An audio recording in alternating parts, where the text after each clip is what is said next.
Budget का ऐलान कर दिया गया है। कुछ अहम ऐलानात उनकी तरफ से किए गए हैं, एक एक पर हम बात भी करेंगे, तफसीलात भी आपके सामने रखेंगे। अगले साल का तरक्की का टारगेट 4.2%, अफरात ज़र का टारगेट यानी महंगाई का 7.5%, बजट खसारा GDP का 3.9%, प्राइमरी सरप्लस का टारगेट एक दफ़ा फिर रखा गया है और वो 2.4% है। FBR का जो रेवेन्यू टारगेट है वो 14,131 अरब रुपए अगले माली साल के लिए रखा गया है, यानी जो इस साल का टारगेट था उससे 18.7% ज्यादा। जबकि दिफाई बजट में भी इजाफा किया गया है और दिफाई बजट 2,550 अरब रुपए होगा। कुछ अहम इकदाम जो किए गए हैं वो नॉन फाइलर्स के हवाले से उन्होंने अनाउंस किया कि जो अब अगर आप कैश निकालने जाएंगे तो 6% की जगह 1% आपको टैक्स अदा करना पड़ेगा। म्यूचुअल फंड्स के हवाले से जो एक अनाउंसमेंट की है उसमें अगर म्यूचुअल फंड्स स्टॉक मार्केट में इन्वेस्ट करेंगे तो टैक्स जो आमदनी पर है वो 15% ही रहेगा, मगर अगर आप फिक्स इनकम में इन्वेस्ट करेंगे तो 25% टैक्स लिया जाएगा। स्टॉक मार्केट के लिए अच्छी खबर, मगर कुछ इन्वेस्टर्स जो कंजर्वेटिव होते हैं, जो फिक्स इनकम की तरफ जाते हैं, उनके लिए बुरी खबर, जो कि स्टॉक मार्केट की वॉलेटिलिटी से दूर रहना चाहते हैं। पेंशन रिफॉर्म्स के हवाले से ये ऐलान किया गया है कि अगर शरीक हयात का इंतकाल हो जाता है, यानी कि जो पेंशन जिसको मिल रही है उसकी शरीक हयात के इंतकाल के 10 साल बाद तक सिर्फ पेंशन मिल सकेगी वुरसा को, उसके बाद नहीं मिल सकेगी। 5.6% फिस्कल डेफिसिट रहा 2024 का, 3.9% टारगेट किया जा रहा है अगले साल के लिए।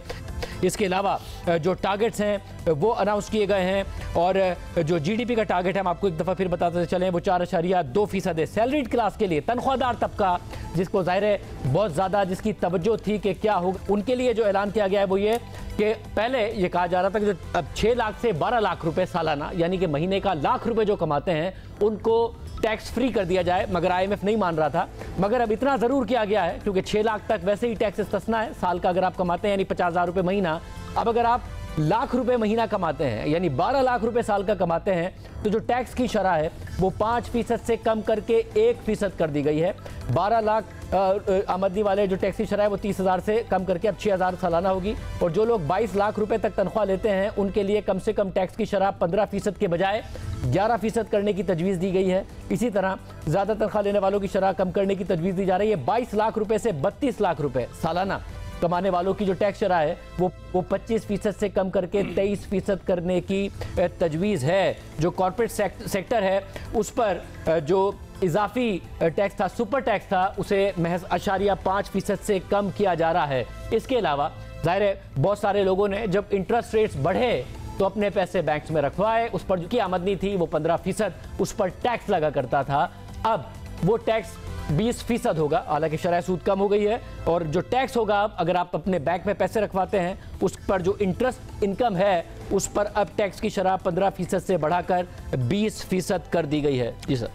जी बिल्कुल, जहां पे सैलरी क्लास के हवाले से जिक्र किया है उसमें वैसे तो लिखा हुआ था कि जो तमाम स्लैब्स हैं उनके ऊपर टैक्स में कमी की जाएगी, लेकिन जो तफसीलात लिखी हुई हैं वो मैक्सिमम ब्रैकेट 22 से 23 लाख रुपए अगर आप माहाना या सालाना कमाते हैं, 22 से 32 लाख रुपए सालाना कमाते हैं तो उस पे कहा गया है कि आपके लिए जो टैक्स छूट है वो 25% से 23% हो जाएगी। उसके आगे जो स्लैब्स हैं उसके लिए क्या होगा उसका कोई जिक्र नहीं है, लेकिन जैसे मैंने कहा कि शुरू में लिखा ये गया है कि रियायत तमाम स्लैब्स के लिए होगी। इसके अलावा जो टोटल करंट एक्सपेंडिचर था as compared to last year उसमें कमी आई है। पिछले साल 17,203 अरब रुपए के जारी अखराजात थे, इस मरतबा 16,285 अरब रुपए के जारी अखराजात हैं। ये जो तकरीबन 1000 अरब रुपए की कमी है, इसकी बुनियादी वजह यह है कि पिछले साल जो इंटरेस्ट पेमेंट थी, जो हमने पाकिस्तान ने कर्जा लिया हुआ उसकी जो डेट सर्विसिंग थी उसकी मद में 9,775 अरब रुपए रखे गए थे, लेकिन ड्यूरिंग द ईयर हमने देखा कि जो डिस्काउंट रेट है उसमें 11% की कमी आई तो वो ऑब्वियसली 9,775 अरब रुपए से काफ़ी कम हो गया। लेकिन इस साल के लिए जो इंटरेस्ट पेमेंट होगी पाकिस्तान की वो 8,207 अरब रुपए होगी, जिसकी वजह से जो आपके जारी अखराजात है उसमें आप देख रहे हैं कि तकरीबन 1000 अरब रुपए की कमी होगी। इसके अलावा पेंशन की मद में ऑलमोस्ट जो फिगर है वो पिछले साल जितना है 1055 अरब रुपए का। जो डिफेंस के एक्सपेंडिचर है उसमें तकरीबन 18% का इजाफा किया गया है। पिछले साल जो दिफाई बजट था वो 2122 अरब रुपए का था, जबकि इस साल 2550 अरब रुपए रखे गए, यानी कि तकरीबन 428 अरब रुपए का इसमें इजाफा किया गया है। इसके अलावा जो हुकूमत के सिविल हुकूमत के अखराजात हैं उसमें हम देख रहे हैं कि खातिर खा इजाफा नजर आया है। 839 बिलियन रुपीस पिछले साल था, इस साल 971 अरब रुपए रखा गया है, यानी वो इजाफा तकरीबन जो है वो 15% से ज़्यादा बन जाता है। और हम इससे पहले यही बात कर रहे थे कि एक तरफ बात होती है राइट साइजिंग की, लेकिन जो सिविल हुकूमत चलाने के अखराजात हैं उसमें भी इजाफा देखा जा रहा है। जो हुकूमत का FBR टैक्स रेवेन्यू होगा उसका टारगेट रखा गया है 1431 अरब रुपए का, लेकिन जो नॉन टैक्स रेवेन्यू है तकरीबन 5147 अरब रुपए का, तो ये टोटल मिलाकर हो जाता है 19,278 अरब रुपए। और सूबों को 8,000 अरब रुपए मुंतकिल करने के बाद 8,206 अरब रुपए मुंतकिल करने के बाद वफाकी हुकूमत के पास बचेंगे 11,072 अरब रुपए। और अगले साल के लिए जो ऑब्वियसली जो खसारा होगा, जो बजट डेफिसिट है उसका टारगेट 3.97% दिया हुआ है, तो हुकूमत तकरीबन 6,500 रुपए बोरोइंग करेगी। ये टारगेट रखा गया है हुकूमत ने कि जो बोरोइंग होगी तकरीबन 6,500 अरब रुपए की होगी, जिसमें नॉन बैंकिंग चैनल्स भी हैं और बैंक बोरोइंग भी शामिल है। तो ये सीधा नुकात है। और जो सब्सिडीज है उसमें 1186 अरब रुपए जो है वो मुख्तस किए गए। और इसके अलावा हम आपको बता दें, क्योंकि कंस्ट्रक्शन सेक्टर के हवाले से क्या होगा क्या नहीं होगा, तो जो इस बात को एड्रेस किया गया है, माना गया है कि भारी टैक्सों की वजह से इस शोबे की इक्तिसादी सरगर्मियों पे मनफी असरात मुरत्तिब हुए, इसलिए जायदाद की खरीदारी पर अगर अब आप जारी देंगे तो जो विदहोल्डिंग टैक्स की शरह है वो 4% से कम करके 2.5%, 3.5% से कम करके 2% और 3% से कम करके 1.5% करने की तजवीज़ है। इसके अलावा जो एक अहम बात है कि कैशलेस इकोनॉमी, हमने आपको पहले भी बताया, इसको फ़रोग़ देने के लिए अगर आप नॉन फाइलर हैं और अब आप अगर बैंक से नकद रकम निकलवाने जाते हैं तो एडवांस टैक्स की शरह 0.6% से बढ़कर 1% है। आपने 1 लाख रुपए निकलवाया तो आपको 1,000 रुपए उस पर टैक्स देना पड़ेगा, ज्यादा की इनकम अगर 50,000 कैश निकलवाएं। और इस सिलसिले में इनकम टैक्स के हवाले से एक नया क्लासिफिकेशन सिस्टम मुतारिफ कराया जा रहा है, फाइलर्स और नॉन फाइलर्स के फर्क का खात्मा किया जा सके। उसके तहत जो लोग अपने गोशवारे और वेल्थ स्टेटमेंट जमा करवाएंगे, सिर्फ वही लोग जो लोग अपने गोशवारे यानी कि इनकम टैक्स रिटर्न्स जमा कराएंगे और वेल्थ स्टेटमेंट जमा कराएंगे, सिर्फ वही बड़े मालियाती लेन देन कर सकेंगे जिनमें गाड़ियों और गैर मनकूला जायदाद की खरीदारी, सिक्योरिटीज और म्यूचुअल फंड्स में सरमायाकारी और बाज़ बैंक अकाउंट्स खोलने की सहूलत जैसी चीज़ें शामिल हैं। इन लोगों के लिए ज़रूरी होगा कि FBR के पोर्टल के जरिए अपनी माली हैसियत, आमदनी, तहाइफ, कर्जे और विरासत जैसे माली ज़राए के दस्तावेजी सबूत फराहम करें। कारोबारों के लिए यह है कि जो गैर रजिस्टर्ड कारोबार होंगे उनके खिलाफ सख्त सज़ाओं को मजीद बढ़ाने की तजवीज़ है। उसमें उनके बैंक अकाउंट्स मुंजमिद करना, जायदाद की मुंतकली पर पाबंदी और संगीन जराइम में कारोबारी जगह को सील करना और सामान को जब्त करना शामिल होगा। ये इसके अलावा जो जो ट्रैक एंड ट्रेस सिस्टम में ऐसी जो अशिया होती हैं जिनके ऊपर ओरिजिनल टैक्स स्टैंप नहीं होगा, उनको भी उनकी स्मगलिंग को रोकना और उनको जब्त करने के हवाले से भी कार्रवाइयाँ की जाएंगी। अब ये कुछ ऐसे इकदाम हैं जिनका हर साल हम देखते हैं कि बहुत ज़्यादा क्लेम्स किए जाते हैं मगर उन पर अमल दरामद उस तरीके से नहीं हो रहा। मगर जो ओरिजिनल क्लेम था औरंगजेब खान साहब का वो ये हुआ करता था कि मैं फाइलर नॉन फाइलर की इस्तिलाह ख़त्म कर दूंगा, वो बहरहाल अभी अपनी अपनी जगह पर मौजूद जी। और इसमें बहुत ज़्यादा जिक्र भी नहीं है, जो आपने लाइन पढ़ के बताई कि तफरीक को ख़त्म करने की बात की गई है, नॉन फाइलर और फाइलर, जिसमें मुश्किल बना दिया गया है कि अगर आपने गाड़ी खरीदनी है, जायदाद खरीदनी है, बैंक अकाउंट्स खुलवाने हैं, म्यूचुअल फंड में इन्वेस्टमेंट करना है, तो फिर जो नॉन फाइलर्स हैं उनके लिए वो पॉसिबल नहीं होगा। लेकिन जो वो कहते थे कि मुझे नॉन फाइलर का जो टर्म है वो समझ नहीं आता, इसका वजूद ही नहीं होना चाहिए, वो ख़त्म नहीं किया गया है, ना उस पर ज़्यादा इसरार किया गया है इस बजट में। इनफैक्ट जैसे अभी शाहजेब बता रहे थे कि अगर आप बैंक से विड्रॉ कराते हैं 50,000 रुपये तो पहले उस पर 0.6% टैक्स लगता था नॉन फाइलर्स पे, अब नॉन फाइलर्स पे टैक्स बढ़ाकर 1% कर दिया गया है, यानी कि उनको पिनलाइज किया जा रहा है, लेकिन नॉन फाइलर्स को मुकम्मल तौर पे जो इस्तिलाह है वो ख़त्म नहीं की जा रही। इसके अलावा ऑब्वियसली जो एक गरीब तबका है, इंतहाई गरीब तबका, उसके लिए BISP के ज़रिए हर साल बजट में रकम मुख्तस की जाती है। पिछले साल ये रकम 592 अरब रुपए थी और 99 लाख ख़ानदान इससे मुस्तफ़ीद हो रहे थे। इस मरतबा 1 करोड़ से ज़्यादा ख़ानदान इससे मुस्तफ़ीद होंगे और जो टोटल रकम है BISP की उसको 21% से बढ़ाकर 716 अरब रुपए रखा गया, यानी कि पहले 592 अरब रुपए थी और अब ये 716 अरब रुपए रकम जो है वो इस पर मुख्तस की गई है। इसके अलावा जो हुकूमत ने अपने लिए टारगेट सेट किया है FBR का टारगेट, उसमें तकरीबन 18.7% का इजाफा है हमने कुछ देर पहले साबिक वजीर खजाना मिफ्ता इस्माइल साहब से पूछा था कि जो नॉमिनल जीडीपी ग्रोथ है उससे आप 10% जो है वो इजाफी रेवेन्यू कमाएंगे, टैक्स रेवेन्यू कमाएंगे, तो बाकी 8% है या 8.5% है वो कहां से पूरा होगा। तो उन्होंने बताया कि उससे ज़्यादा इकट्ठा करने की ज़रूरत होगी, नए टैक्सेस लगाए जाएंगे क्योंकि कस्टम जो टैक्स है, कस्टम ड्यूटीज़ हैं जो, उसमें भी कमी की गई है। तो अब ये हम जब हुकूमती उहदेदारों से बात करेंगे तो उनसे इस पर भी राय लेंगे कि जो इजाफी तकरीबन 8.5-9% टैक्स है वो जो है कहाँ से इकट्ठा होगा। इसके अलावा एक मरतबा फिर जो रिफॉर्म एजेंडा है उसी से आज की बजट स्पीच का आगाज़ किया गया था और मुख्तलिफ इक़दाम जो हुकूमत ऑलरेडी कर चुकी है और अगले साल करने हैं उस पर खातर खा बात की गई।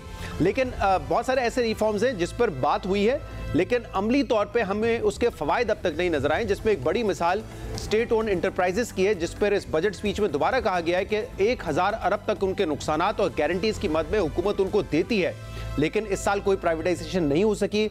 अगले साल कह रहे हैं कि जो प्राइवेटाइजेशन है उसमें पीआईए और रूजवेल्ट होटल और डिस्कोस जो है वो प्रायोरिटी पे रखे जाएंगे।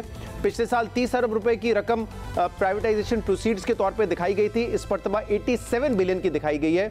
लेकिन अब ये होती है प्राइवेटाइजेशन या पिछले साल की तरह ही सूरत हाल रहती है, ये इंपॉर्टेंट है। लेकिन यहाँ पे प्रोसीड से ज़्यादा इंपॉर्टेंट ये है कि जो नुकसानात हुकूमत को उठाने पड़ते हैं, खासतौर पे जो लॉस मेकिंग इंटरप्राइजेज होते हैं, उसमें वो सिलसिला बंद होना चाहिए और उसके लिए प्राइवेटाइजेशन ज़रूरी है। तो दोबारा इस अज़म का तो इरादा किया गया है कि हुकूमत का काम करना कारोबार नहीं है और इसीलिए हुकूमत प्राइवेटाइजेशन की तरफ जाएगी। राइट साइजिंग के हवाले से बताया गया कि 10 ऐसे मिनिस्ट्रीज़ हैं जिनको नोटिफाई कर दिया गया है कि उनको बंद करना पड़ेगा, कुछ महकमे हैं जिनको बंद करना पड़ेगा, 40,000 वेकेंट पोजीशंस हैं जिनको ख़त्म किया जाएगा। लेकिन जो मुकम्मल तौर पे राइट साइजिंग है वो अभी एक ऑनगोइंग इशू है। पेंशन्स इस साल भी 1000 अरब से ज़्यादा हैं, 1055 अरब रुपए की हैं। उस हवाले से भी शाहजेब ने आपको बताया कि इसमें कहा गया था कि जो अगर आपके शरीक हयात के इंतकाल हो जाता है तो 10 साल तक पेंशन आपकी जारी रहेगी, इसके बाद बंद हो जाएगी। अगर आप 2 पेंशन लेते थे पहले तो उसको 1 तक कर दिया गया है। अगर रिटायरमेंट के बाद आप दोबारा किसी जॉब पर चले जाते तो आपके पास ऑप्शन होगा या आप अपनी पेंशन लें या आप अपनी सैलरी लें। तो कुछ इकदाम तो लिए गए हैं, लेकिन जैसे कहा जा रहा था कि एक पेंशन फंड होना चाहिए जिससे बोझ हुकूमती अखराजात पर कम हो, हुकूमत पर बर्डन कम बने और वो पेंशन फंड्स के जरिए जो है पेंशन अदा की जाए, उस पर अभी तक जो है काम मुकम्मल नहीं हुआ है। और मिफ्ता इस्माइल साहब साबिक वजीर खजाना इस वक्त हमारे साथ मौजूद है। मिफ्ता इस्माइल साहब बहुत शुक्रिया, बजट स्पीच आपने सुनी, मुझे यकीन है आपने डॉक्यूमेंट भी देख लिया होगा, क्या इनिशियल इंप्रेशन है आपका? मैं अब सच भी ये समझता हूँ कि एक यूँ देखा जाए तो एक रीजनेबल बजट, कुछ चीज़ें यहाँ बढ़ाई हैं, कुछ चीज़ें वहाँ कम करी हैं। एक तनख्वाहदार तबके की जो देरीना डिमांड थी उस पर इन्होंने कुछ ब्रेक्स दिए हैं। 20 लाख से 30 लाख रुपए कमाने वालों को 23% कर दिया है, 25 से बहुत हल्का सा ब्रेक दिया है। करोड़ रुपए से ऊपर कमाने वाले यानी कि 8 लाख रुपए से ऊपर कमाने वालों को माना 1% कम करा दिया है। सुपर टैक्स 10% था, उसको 9% कर दिया है। वो एक्चुअली 1% भी नहीं पड़ता क्योंकि वो सुपर टैक्स जो था वो 3.5% था, 10% था 35 का, तो वो 9% कर दिया है। लेकिन जो एक बड़ी अपॉर्चुनिटी हम देख रहे थे कि हुकूमत की साइज को श्रिंक करेंगे, कुछ अखराजात कम करेंगे, वो नहीं हुआ। 17% आपने जारी अखराजात बढ़ा दिए उस साल जिस साल, और ये मैं डिफेंस के अलावा बता रहा हूँ, उस साल जिस साल के आपका इन्फ्लेशन सिर्फ 6% या बल्कि 5.5% था, आपने 17% क्यों बढ़ाए? जारी अखराजात समझ से बाहर है। आपने PSDP जो इस साल 700 से 800 अरब रुपए खर्च करेंगे, आपने वो 1000 रुपए कर दी। अगेन सीरियसली जिस साल आपको ये करने की चीज़ें थी कि आप इनको अखराजात को कम करते और थोड़ा सा रिलीफ देते, बिस्प के अंदर 700 अरब रुपया बिस्प में दे रहे हैं। 2 साल से हुकूमत बात कर रही है कि बिस्प को हम हैंड ओवर कर देंगे सूबों को, उसमें भी वो नाकाम रहे हैं। बिस्प के अंदर कोई सब्सटेंशियल आप इंक्रीज नहीं कर सके, जबकि आपको पता है कि पावर्टी बढ़ गई है, अनएम्प्लॉयमेंट बढ़ गई है। मैं समझता हूँ कि नौकरी पेशा लोगों को थोड़ी सी सब्सटेंशियल रिलीफ देनी चाहिए थी, वो नहीं दे पाए। तो इस बजट के अंदर कुछ अपॉर्चुनिटीज हुकूमत को थी क्योंकि कुछ फिस्कल स्पेस है, पाकिस्तान में एक फेवरेबल हवा चल रही है, एस्टेब्लिशमेंट इनके साथ है, वो जो काम करने के थे रिफॉर्म्स वो करने में फेल हो गए। मिफ्ताह इस्माइल साहब, रियल स्टेट सेक्टर के हवाले से ये हुकूमत जब से आई थी और वजीर खजाना खास तौर पे कह रहे थे कि हमें डिस्करेज करने की ज़रूरत है, खास तौर पे जो फाइलें या खाली प्लॉट की खरीदारी होती है उसमें। लेकिन इस बजट में कहा गया है कि क्योंकि टैक्सेस में जब इजाफा किया गया तो जो सरगर्मियां थी उसमें भी हमने देखा कि स्लो डाउन आया है, तो अब विदहोल्डिंग टैक्स जो है उसमें 1.5% कम किया गया है तमाम स्लैब्स पर। 7% का FED जो था ट्रांसफर ऑफ प्रॉपर्टी पे, उसको ख़त्म किया गया है। तो कहीं कहीं क्या ये नजर आ रहा है कि जो हम एक आगे बढ़ने की कोशिश कर रहे थे कि एक्सपोर्ट ओरिएंटेड सेक्टर या मैन्युफैक्चरिंग सेक्टर को ज़्यादा हम फरोग दें, अब दोबारा हम रियल स्टेट में जा रहे हैं। और रियल स्टेट में ठीक है, अगर जो कंस्ट्रक्शन एक्टिविटी है उसको इनकरेज करना चाहिए, बहुत सारी अलाइड इंडस्ट्री उससे वाबस्ता होती है, लेकिन खाली प्लॉटों की खरीदारी इसको तो डिस्करेज करने का कह रही थी हुकूमत। देखें शहजाद, ये जो आप बात करें ना, थोड़ा सा इसको हम दो हिस्सों में तोड़ लेते हैं। एक प्रॉपर्टी की जो खरीदो फरोख्त होती है, प्रॉपर्टी जो होल्डिंग होती है, इसको डिस्करेज करना चाहिए। कंस्ट्रक्शन एक्टिविटी को तो कोई भी नहीं कहता डिस्करेज करने का। तो हम अगर ये कर देते हैं कि कंस्ट्रक्शन जहां पे शुरू हो जाता है वहां पर अगर हम ये कह दें कि 1 साल के अंदर अगर आप कोई चीज खरीदते हैं और कंस्ट्रक्शन शुरू कर देते हैं तो उस पर आपको टैक्स नहीं लगेगा, ये अच्छी बात थी। लेकिन ये कहना कि आप प्रॉपर्टी खरीद के रख लें और नस्लों दर नस्ल रखते रहें और उस पर कोई टैक्स ना दें, तो वो एक एक्यूमुलेटेड कैपिटल हो जाता है जागीरदारों के पास, सरमाएदारों के पास, और आम पाकिस्तानी को उसका कोई इतना फायदा नहीं होता। और इन चीज़ों से हमको जो जो जो हमको लेकर जाना है अपनी प्रोडक्टिव इकोनॉमी को एक्सपोर्ट्स की तरफ, बरामदात की तरफ, वो चीज़ों को मदद नहीं मिलती है। सो लेकिन ऑब्वियसली यू अंडरस्टैंड कि बहुत प्रेशर होता है हुकूमत के ऊपर। ये जो लॉबी होती है प्रॉपर्टी ओनर्स की, ये साहिब सरबत लोग होते हैं ज़ाहिर है, और ये इनका एक वजन होता है, तो हुकूमत कुछ अरसे बर्दाश्त कर सकती हो फिर अब। और मिर्ज़ा मुझे भी बताएगा कि अब ज़ाहिर है पहले तो कहा था फाइनेंस मिनिस्टर साहब ने कि वो फाइनल और फाइलर जो साथ भी बात कर रहे थे कि ख़त्म की जाए, अब 0.6% से बढ़ाकर 1% कर दिया गया है अगर आप कैश निकलवाएं। इसके अलावा जो फाइलर्स और नॉन फाइलर्स का फ़र्क ख़त्म करने के लिए जो लोग अपने गोशवारे और अपनी वेल्थ स्टेटमेंट जमा कराएंगे, सिर्फ वही बड़े मालियाती लेन देन कर सकेंगे जिनमें गाड़ियों और गैर मनकूला जायदाद की खरीदारी, सिक्योरिटीज़ और म्यूचुअल फंड्स में सरमायाकारी और बाज़ बैंक अकाउंट्स खोलने की सहूलत शामिल है। उन लोगों के लिए ज़रूरी होगा कि FBR के पोर्टल के जरिए अपनी माली हैसियत, आमदनी, तारीफ, कर्ज और विरासत जैसे माली ज़राए की दस्तावेजी सबूत ज़ाहिर करें। ये आपको इसको किस तरह देख रहे हैं? ये मैं पॉजिटिव देख रहा हूँ कि गाड़ी खरीदना है और अगर घर खरीदना है इस मुल्क में आपको, जो कि एक प्रिविलेज है, तो उसके लिए आपको टैक्स पेयर होना चाहिए। मेरे ख्याल से ये सही है। ये जो हम करते थे कि आप इजाफी कुछ 20,000 रुपए दे दें लेकिन गाड़ी खरीद लें, इजाफी 1 लाख रुपए दे के घर खरीद लें, ये चीज़ नहीं होनी चाहिए। आप बिल्कुल पाबंदी होनी चाहिए। और मैं समझता हूँ कि चलो 1 साल में नहीं, लेकिन 2-3 साल में ये कर सकते हैं। अगले साल फिर आप इसके ऊपर जाएं कि अगर आपको पासपोर्ट भी चाहिए तो आपको टैक्स दहनदगान होना चाहिए, टैक्स में रजिस्टर्ड होना चाहिए। तो ये चीज़ें तो मेरे ख्याल से ये चीज़ तो सही है कि आपको रजिस्ट्रेशन करना होगा। जो 0.6% से 1% करा है, देखिए हर बात में कोई ना कोई वो निकाल लेते हैं, कोई ना कोई इसकी जस्टिफिकेशन निकाल लेते हैं। लेकिन सच्ची बात यह है कि आप ये बात कर रहे हैं कि हम कैशलेस इकोनॉमी पे जाते हैं, हम डिजिटल इकोनॉमी पे जा रहे हैं। सच्ची बात है कि पाकिस्तान में बहुत कम लोगों के पास जो है वो बैंक अकाउंट्स हैं, 9% पॉपुलेशन के पास। और इसके अंदर आप जो मजीद अगर ये चीज़ करेंगे तो मजीद आप और लोगों को बैंकिंग सेक्टर में जाने से रोकेंगे और कैश की ट्रांजेक्शन होगी। जब पहली मरतबा ये इंट्रोड्यूस हुआ था तब भी बड़ा रेजिस्टेंस आया था 0.6% का, और मेरा ख्याल है कि ये एक रेवेन्यू मेजर जरूर है, लेकिन ये मईशत के लिए अच्छा नहीं।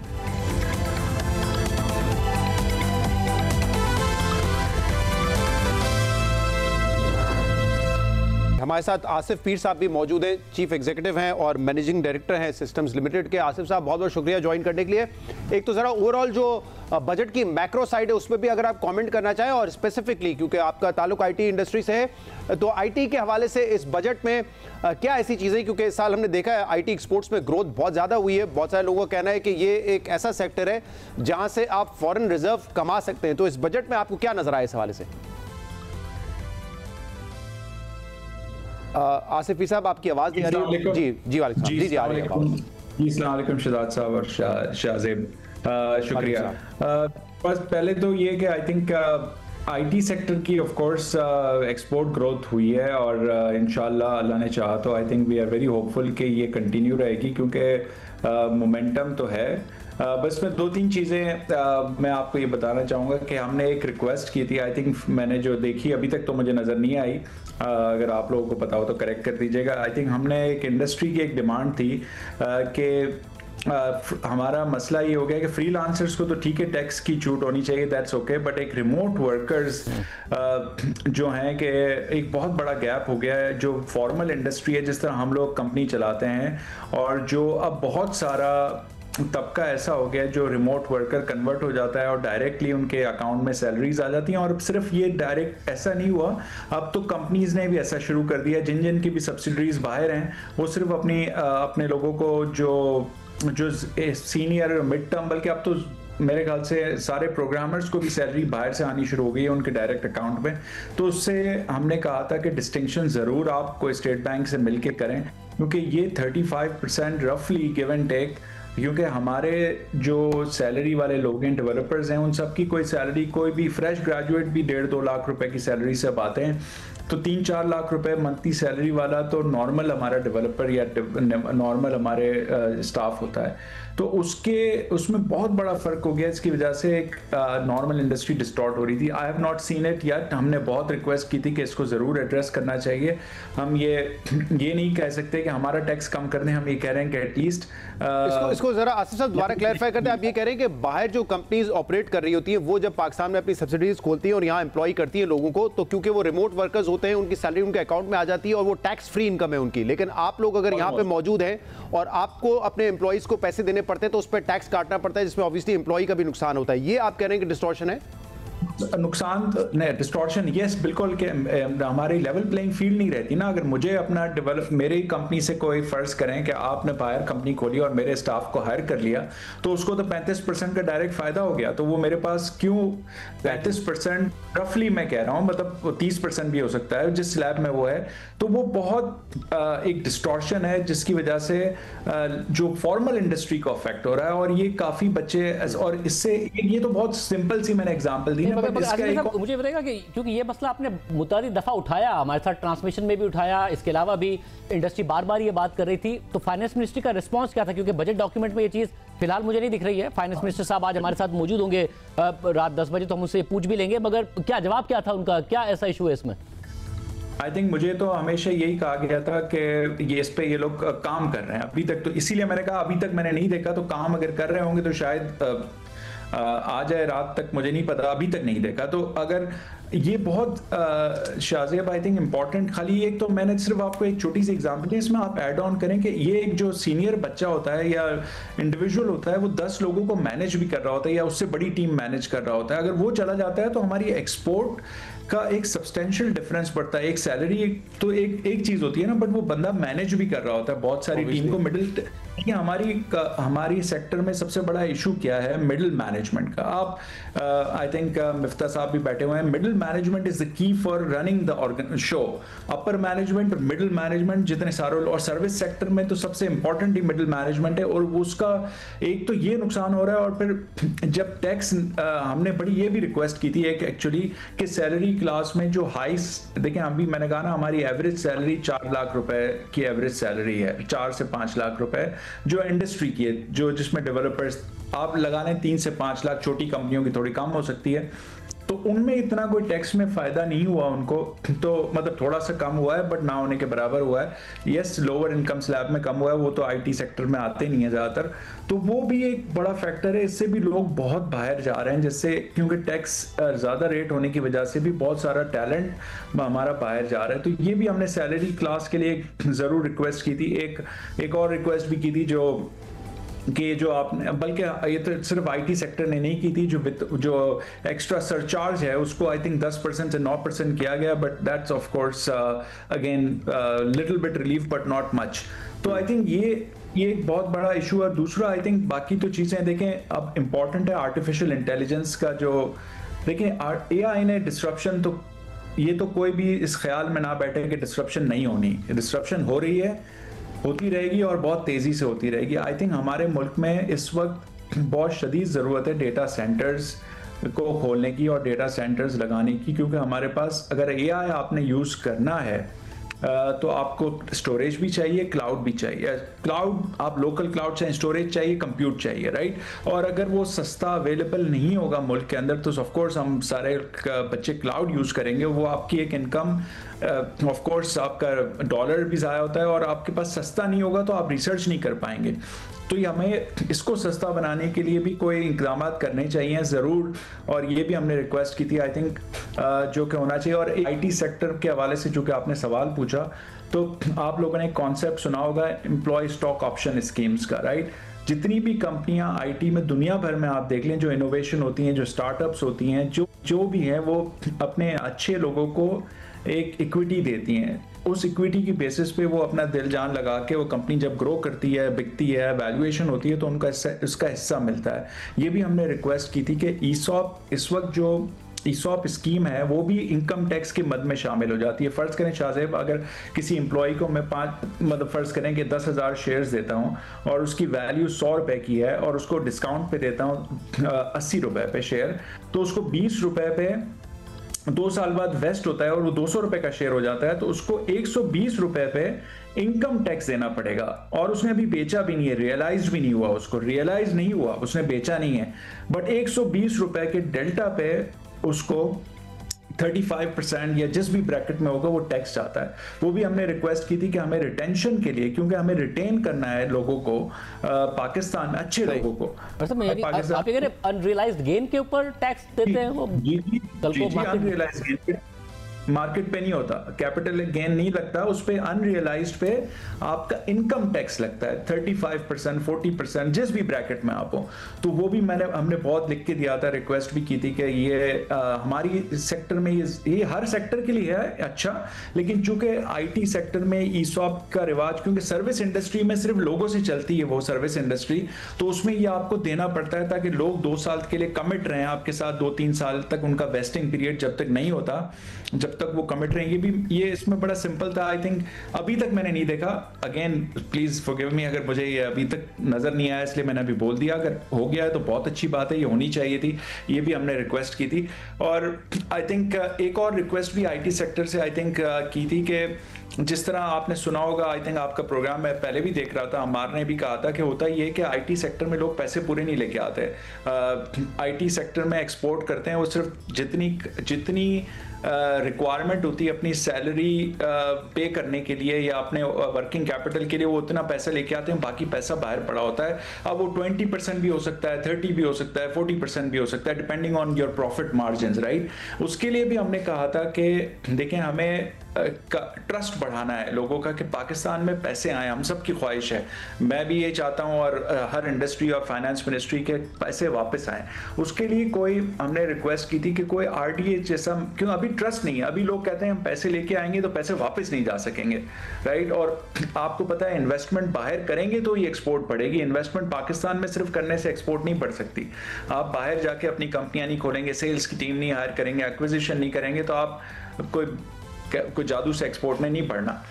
तो उसके लिए जो पैसे आते हैं वो जा नहीं सकते, तो आरटीए जैसी फैसिलिटी अगर हमने रिक्वेस्ट की थी कि आईटी वालों को भी दे दी जाए, फ्रीलांसर्स के अकाउंट खुल जाएं इजीली, ताकि वो पैसे लेके आए और अपनी मर्जी से ले भी जा सकें। और आपको भी पता है कि एक वर्किंग कैपिटल के लिए तो उसको यहाँ पैसे चाहिए, मुझे सैलरी देनी तो 80% पैसे तो मुझे यूज करने पड़ेंगे, 20-25% पैसे बच जाएं, वो मैं बाहर ले जाऊं। और अगर आरडीए का मुझे 6-7% जो भी रिटर्न भी मिलता है तो आप बाहर से बेहतर होते हैं। बाहर अगर 4% मिल रहा है, 3% मिल रहा है, 5% जो भी है, तो पैसा आप बाहर रख के उसको इस्तेमाल कर सकते हैं।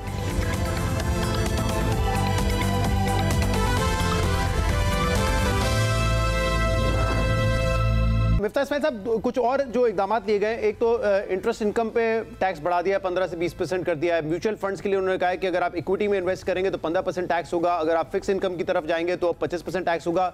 आपको पता है कि बहुत सारे इन्वेस्टर्स जो हैं अवॉइड करते हैं स्टॉक मार्केट की वॉलिटिलिटी, वो फिक्स इनकम पे जाना चाहते हैं।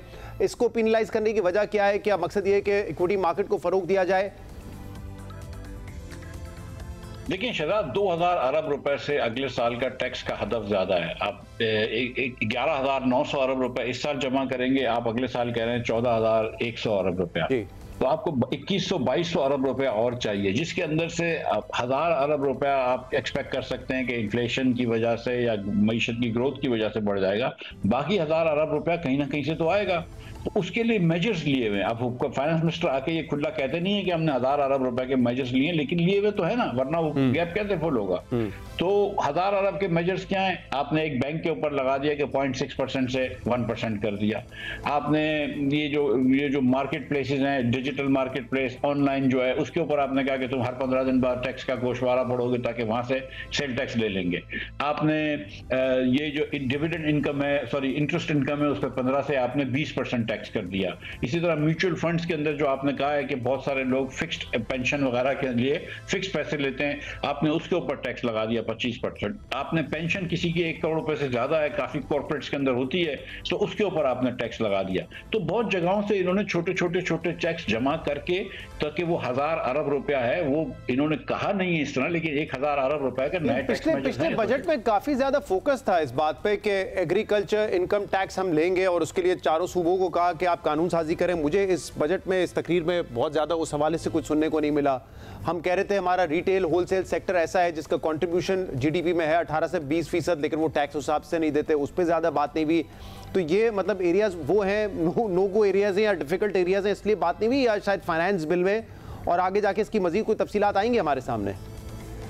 सूबों के टैक्स पे तो ये हुआ था ना कि आईएमएफ से आपने एग्री किया था और आपने कहा था कि पिछले साल ही लगा देंगे, लेकिन फिर पिछले साल सूबों ने जनवरी फरवरी तक तो अपने डॉक्यूमेंटेशन ही नहीं की थी, लेजिस्लेशन ही नहीं की थी आई शुड से। उसके बाद सूबों ने लेजिस्लेशन किए। इस साल तक तो, इस माली साल में, करंट माली साल में तो इन्होंने पैसे जमा नहीं किए, लेकिन अगले साल के अंदर ये कह रहे हैं कि सूबे जो हैं वो जमा करेंगे, लेकिन कितने जमा करेंगे ये नहीं पता। इसी तरह इन्होंने कोई बात नहीं की ये इस पे माफ कीजिए, ना सूबे के टैक्स के ऊपर बात की, ना दुकानदारों के टैक्स के ऊपर बात की। पिछले साल अगर आपको याद है कि एक ताजिर दोस्त स्कीम थी, बड़ी फैन फेयर से चली थी, बड़ा खर्चा किया हुकूमत ने, इश्तिहारों पे सब कुछ किया। हमने सुना कि 40 लाख रुपए जमा हुए सारा साल में। और वो again government of Pakistan is scared of major stakeholders. Agriculture की लॉबी तो है ना बहरहाल, और दुकानदारों की एक लॉबी है जो मुस्लिम लीग के अंदर तो खास तौर पर है, तो वो उससे पीछे हट गए। तो इस बार फाइनेंस मिनिस्टर साहब ने कोई जिक्र ही नहीं किया। आपका जो एग्रीकल्चर से टैक्स चाहिए था, आपने वो नौकरी पेशा लोगों से ले लिया। और वहां आपका जोर है, आपने देखें एक्सपोर्टर्स के ऊपर भी जोर लगा के रखा है। जो गुड्स के एक्सपोर्ट्स करते हैं उनके ऊपर 61, उनके ऊपर पूरा 61% टैक्स था, अब आधा % कम कर दिया तो 60.5% टैक्स हो गया है।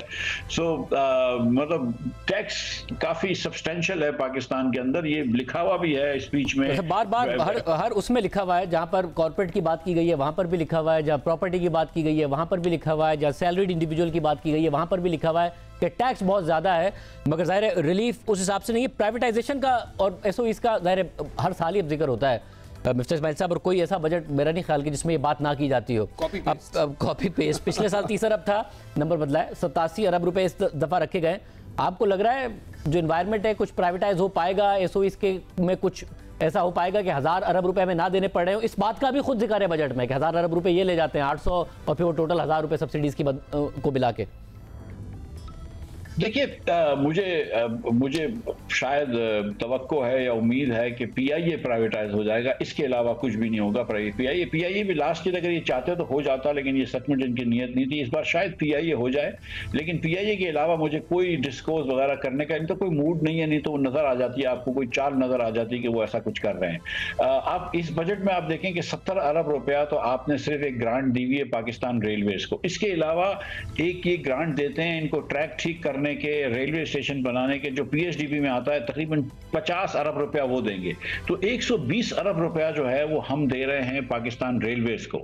अब इसको कंपेयर करें कि हमने हायर एजुकेशन को 65 अरब रुपए की ग्रांट दी है और रेलवे को सिर्फ हमने करंट लॉसेस की 70 अरब की ग्रांट दी है, और वो भी करंट लॉसेस ही है बेसिकली जो हम दूसरे मद में देते हैं। तो 120 अरब रुपए हम रेलवे को दे रहे हैं और 65 अरब रुपए हम पूरे तालीम को दे रहे हैं, हायर एजुकेशन को दे रहे हैं। ये हमारी प्रायोरिटीज हैं।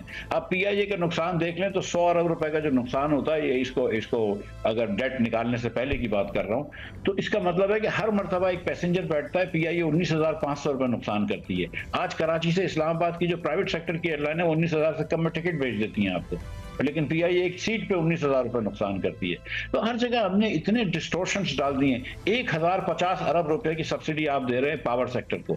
ये वो पावर सेक्टर है जो आपको पूरे खित्ते में सबसे महंगी बिजली बेचता है, मगर फिर भी हम जो है उसको 1,060 या 1,070 अरब रुपए की सब्सिडी दे रहे हैं। तो सब्सिडी का ये खत्म ही नहीं होता। आज भी आप गिलगित बल्तिस्तान में 20 अरब रुपए की सब्सिडी सिर्फ सस्ती गंदम बेचने की दे रहे हैं। तो मतलब एक सब्सिडीज भी आपने खोली हुई है, ग्रांट्स भी खोली हुई हैं। जो लोग जिनको मिल रही हैं ये ग्रांट्स और सब्सिडीज वो छोड़ नहीं रहे, और अमूमन जो ये जिनको सब्सिडीज और ग्रांट्स मिलती हैं वो अशराफिया का हिस्सा होते हैं। सही। अच्छा आसिफ साहब, before we take a break, अभी हम बात भी कर रहे थे कि देखिए अगर आपको फॉरेन एक्सचेंज रिजर्व चाहिए तो 3 तरीके हो सकते हैं। आप अपनी एक्सपोर्ट्स को बढ़ाएं, या फॉरेन इन्वेस्टमेंट आए, या फिर रेमिटेंसेज में इजाफा हो। आपने कहा कि जो यहाँ पे कुछ टैक्स एनॉमलीज हैं उस वजह से बहुत सारे लोग बाहर जाके काम करना पसंद करते हैं। मुझे पता है ज़ाती तौर पर दुबई जाते हैं तो पे भी ज़्यादा बेहतर होती है, इनकम टैक्स भी नहीं होता उन पे, इस तरह के इश्यूज हैं। लेकिन आपने कहा कि सॉफ्टवेयर हाउसेस जैसे IT एक्सपोर्ट्स में अगर ट्रेजेक्ट्री अच्छी है, अगले साल क्या आप समझ रहे हैं कितना कंट्रीब्यूशन हो सकता है इन एक्सपोर्ट्स? देखिए, जो रन रेट हमारा बिजनेस चलता है रन रेट पे, अगर आप देखते हैं करंट मंथली रन रेट बढ़ता जाता है तो आप 10 से 20% आपकी ग्रोथ आपको नजर आ जाती है। हम जिस तरह जो भी हम भी चलाते हैं, हम रन रेट की बेसिस पे चला रहे होते हैं। अब आप लास्ट मंथ का रन रेट देखेंगे, उससे आपने कहा कि IT सर्विसेज, क्योंकि कॉन्ट्रैक्ट्स टिपिकली लॉन्ग टर्म होते हैं, तो 10 से 20% की ग्रोथ तो मुझे लगता है कि इसमें कोई इशू नहीं होना चाहिए, क्योंकि फ्रीलांसर्स बहुत तेजी से ग्रो कर रहे हैं। अगर उनको बस ऑफिशियल चैनल में अगर हम ले आते हैं, आई थिंक मेरे हिसाब से लो हैंगिंग फ्रूट ये है कि हम जो सबसे बड़ी हमारे मुल्क में, मैंने बहुत दफ़ा शाहज़र ने का पहले भी हाईलाइट किया, डेटा की कलेक्शन।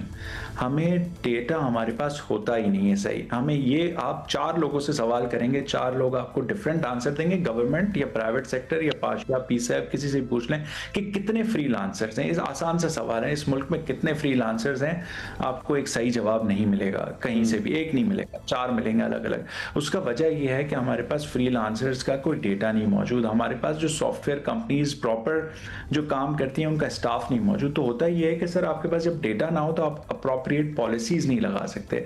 अब अगर आप डबल डाउन करना चाहें इस एक्सपोर्ट को ग्रोथ के लिए, आप फ्रीलांसर्स का डेटा कलेक्ट करें। I think it's not a rocket science in today's world. आप उन बंदों को अपस्किल और रीस्किल करवाएं AI के अंदर। आई थिंक AI इस वक्त डेवलपर्स, आपने बहुत सुना होगा, आजकल जो कोडर है, टेस्टर है, BPO, IT सर्विसेज, फाइनेंस, जो भी काम कर रहा है, हर किसी फील्ड के अंदर AI एजेंट्स आ गए हैं। और AI की कोडिंग से आपको बेसिकली, जिस तरह आपने अगर सुना होगा, every coder has a helper now, assistant, which is AI assistant, right. तो ये चीजें अब आपको बैचलर्स इन कंप्यूटर साइंस की डिग्री नहीं चाहिए कि आपने बहुत 5-4 साल बैठ के कंप्यूटर साइंस के सारे कोर्स पढ़े हो तभी आप कुछ डेवलपमेंट कर सकते हो। अब वो जमाना चेंज हो गया है। हमें इस अपॉर्चुनिटी को अवेल करना है और इसको डबल डाउन करना है, इनको एक्सपोर्टेबल टैलेंट बनाना है। उसके लिए आई थिंक बजट में जितने भी पैसे रखे गए हैं, अगर वो सारे इस पे डाइवर्ट कर दें और फोकस कर लें, आई थिंक, अगर मैं आपको एग्जांपल देता हूं, आप 50,000, आप $500 मिलियन का इन्होंने कल नंबर दिया है कि $500 मिलियन आते हैं फ्रीलांसर्स की मद में। आप अगर सर्वे कल देखें तो, राइट, अगर हम रूल ऑफ थंब लगाएं, अगर $10,000 या $5,000 भी एवरेज लगा लें तो लाख बच्चा है, अगर फर्ज करें। अगर इस लाख बच्चों को अगर हम डबल डाउन करके, लाख में से 20,000 को भी डबल डाउन करके कुछ सिखा दें और उसकी ईल्ड को 4 गुना बढ़ा दें, आपके ये $500 मिलियन बिलियन डॉलर हो जाएंगे, क्योंकि वो बंदे ऑलरेडी मार्केट में अपने आप को सेल कर रहे हैं। हमें उनको प्रॉपर स्किल देनी है कि वो अपनी वर्थ को बढ़ा सकें, और इसके लिए काम जितना भी उतना कम है। चलिए, बहुत शुक्रिया आसिफ पीर साहब, आप हमारे साथ थे, बड़ी वैल्यूएबल इन्फॉर्मेशन आपने हमसे। मिफ्ताह इस्माइल साहब, आपका भी बहुत बहुत शुक्रिया।